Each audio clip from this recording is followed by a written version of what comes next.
I'm so happy you are my wife now. There is something that has been bothering me for some time and I really can't wait to talk to you about it now that we are married. Of course, dear. What's on your mind? Well, you know how much I love you, right? Yes, I do, and I love you too. I've been thinking about us starting a family, now that we are married. Can we plan to have a child? I can't help but feel a bit anxious about it. I understand, darling. It's natural to feel that way.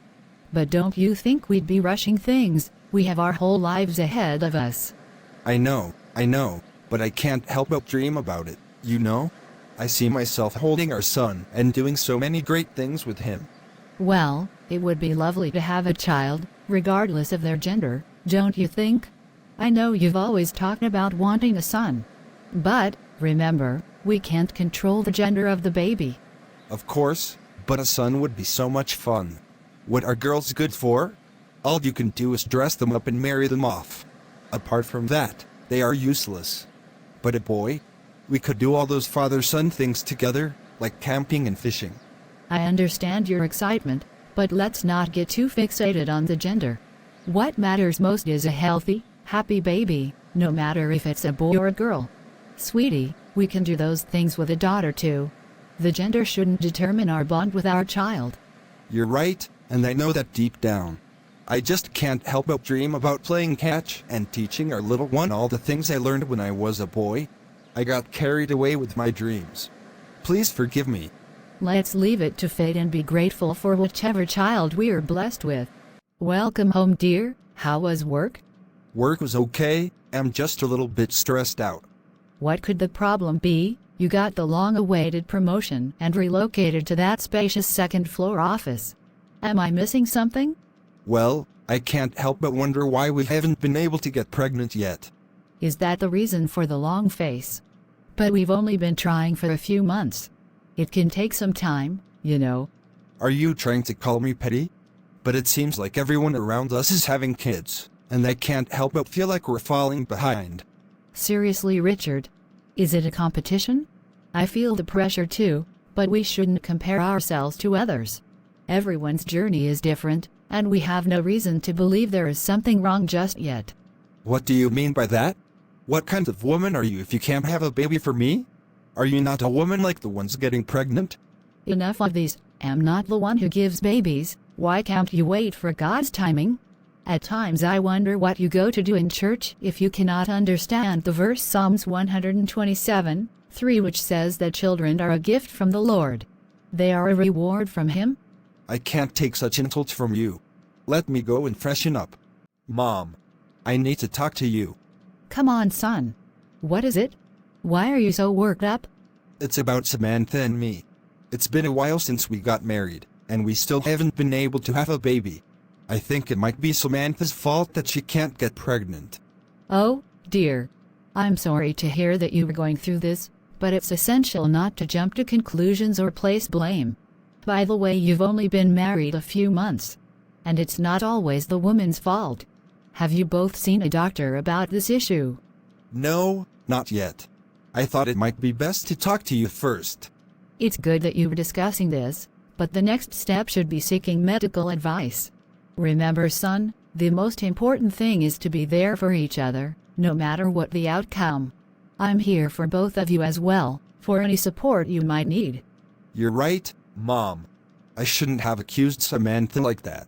I'll talk to her about seeing a doctor and supporting each other through this process. Good morning, Samantha. Your results are out and allow me to be the first one to congratulate you. You are 1 month pregnant. Oh, what great news. My husband will be very happy. Make sure to attend your antenatal clinics every month. But in case of any problem, just come in anytime. For now, go to the nurse's station and let them open a file for you with your details. Thank you very much, doctor.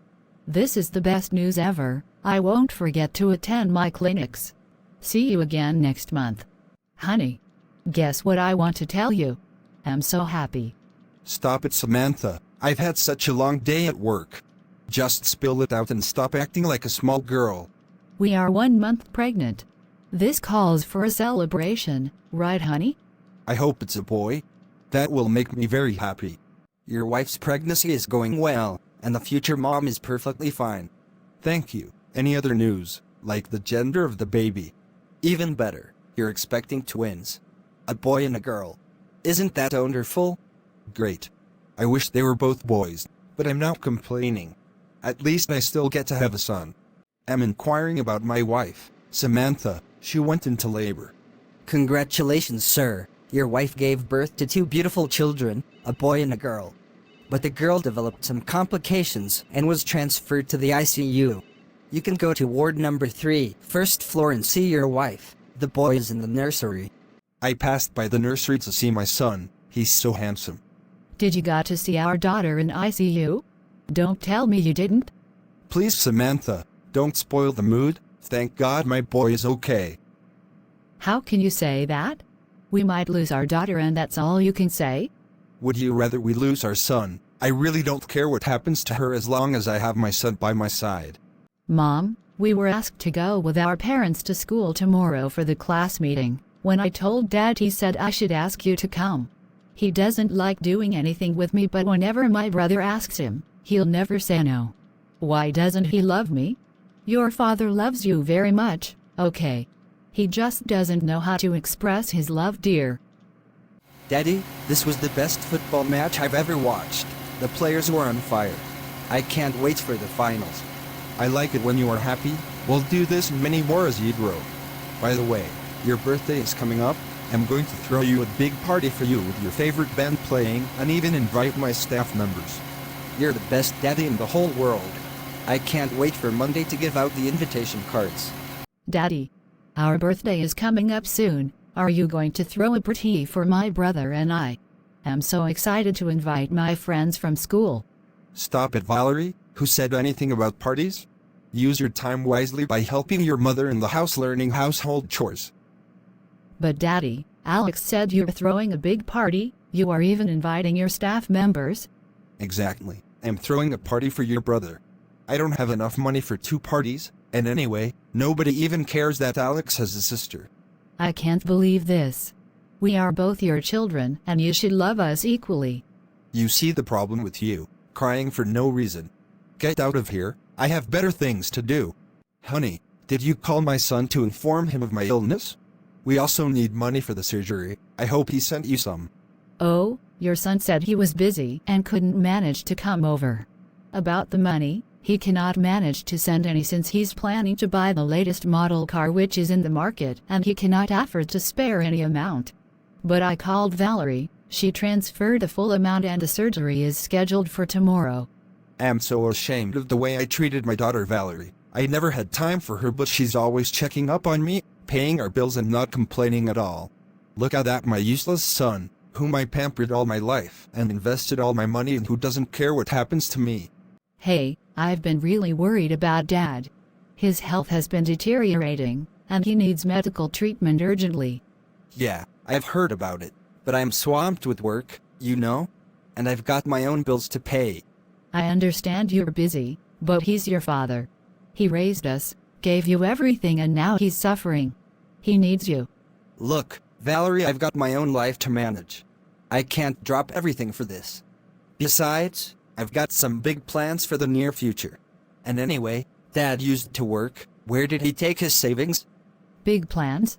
What could possibly be more important than our parents? More so Dad's health and well-being? We can't just let him suffer. Valerie, I get it, but I've worked hard for my dreams, and I can't jeopardize everything I've been working toward just like that. Family should come first. We can find a way to help Dad together. Please, reconsider. I'll think about it, but don't expect me to drop everything and send money right away. My priorities are different right now. Fine, just promise me you'll seriously consider helping Dad. He's running out of time, and every moment counts. I'm traveling over to go see him in hospital. Why don't we go together? I'll think about it, okay? But I can't promise anything right now. Valerie, my daughter, I'm so happy to see you. So you came to see me? Of course, Dad. I'm right here. I need to tell you something I should have said a long time ago. I want to ask for your forgiveness, Valerie. I know I treated you badly when you were growing up. My eyes were only on your brother.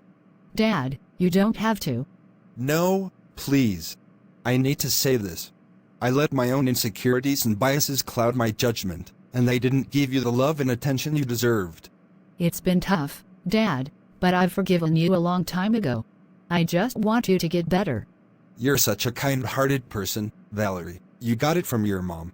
But I need to hear it from you. Can you forgive me? Yes, Dad, I forgive you. I love you, and I want you to get better too. Thank you, Valerie. You mean the world to me. I love you too, Dad. And always remember that family is everything and it always comes first. We'll get through this together. Mathukutty P says, as a parent, it's natural to want the best for your children. You want them to be happy, healthy, and successful in all aspects of their lives. However, it's important to remember that treating your kids equally is just as important as providing for their individual needs.